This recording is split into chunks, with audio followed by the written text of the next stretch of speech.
ഒന്ന് സങ്കല്പിച്ചു നോക്കൂ, ലോകത്തോട് യാത്ര പറയുകയാണ്.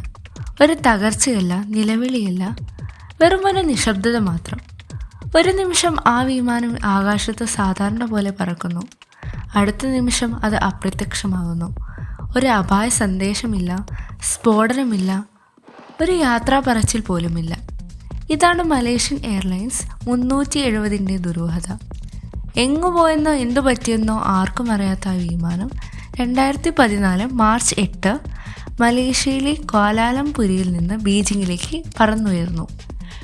കുടുംബങ്ങളും വിദ്യാർത്ഥികളും ക്രൂ മെമ്പേഴ്സും അടക്കം 239 പേർ ആ വിമാനത്തിലുണ്ടായിരുന്നു. ഒരു സാധാരണ യാത്രയായിരുന്നു എല്ലാവരും പ്രതീക്ഷിച്ചത്. പറന്നുയർന്ന് ഏകദേശം 40 മിനിറ്റ് കഴിഞ്ഞപ്പോൾ പൈലറ്റ് ശാന്തമായി പറഞ്ഞു, ഗുഡ് നൈറ്റ് മലേഷ്യൻ 370. ആ വിമാനത്തിൽ നിന്ന് അവസാനം കേട്ട വാക്കുകൾ ഇതായിരുന്നു. മിനിറ്റുകൾക്കുള്ളിൽ MH370 റഡാറുകളിൽ നിന്നും മാഞ്ഞുപോയി. ഇതൊരു സാധാരണ തിരോധാനമായിരുന്നില്ല. അന്വേഷണ ഉദ്യോഗസ്ഥരെ ഞെട്ടിച്ച ചില കാര്യങ്ങൾ പുറത്തു വന്നു. വിമാനത്തിലെ കമ്മ്യൂണിക്കേഷൻ സിസ്റ്റം ആരോ ഓഫ് ചെയ്തിരിക്കുന്നു. വിമാനം പെട്ടെന്ന് തിരിഞ്ഞ് എതിർ ദിശയിലേക്ക് പറക്കാൻ തുടങ്ങുന്നു. മണിക്കൂറുകളോളം അത് ആകാശത്ത് ഉണ്ടായിരുന്നെന്ന് മിലിറ്ററി റഡാറുകൾ കണ്ടെത്തി. പിന്നെ ഒന്നുമില്ല. ആധുനിക സൗകര്യങ്ങളുള്ള ഒരു വിമാനം ഇങ്ങനെ പെട്ടെന്ന് അപ്രത്യക്ഷമാകില്ല. ആരോ അല്ലെങ്കിൽ എന്തോ ഒന്ന് ആ വിമാനത്തെ നിയന്ത്രിക്കുന്നുണ്ടായിരുന്നു.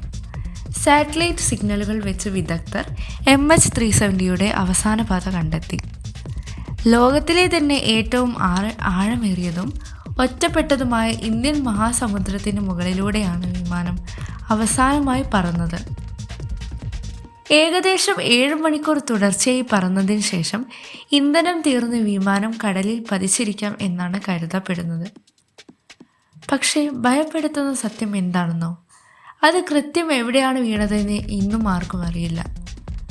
വർഷങ്ങൾക്ക് ശേഷം ആഫ്രിക്കൻ തീരങ്ങളിൽ നിന്ന് വിമാനത്തിൻ്റെ ചിറകിൻ്റെ ഭാഗം ഉൾപ്പെടെ ചില അവശിഷ്ടങ്ങൾ ലഭിച്ചു. അത് MH370 തന്നെയാണെന്ന് ഉറപ്പിക്കുകയും ചെയ്തു. അതായത് ആ വിമാനം തകർന്നു വീണത് സത്യമാണ്.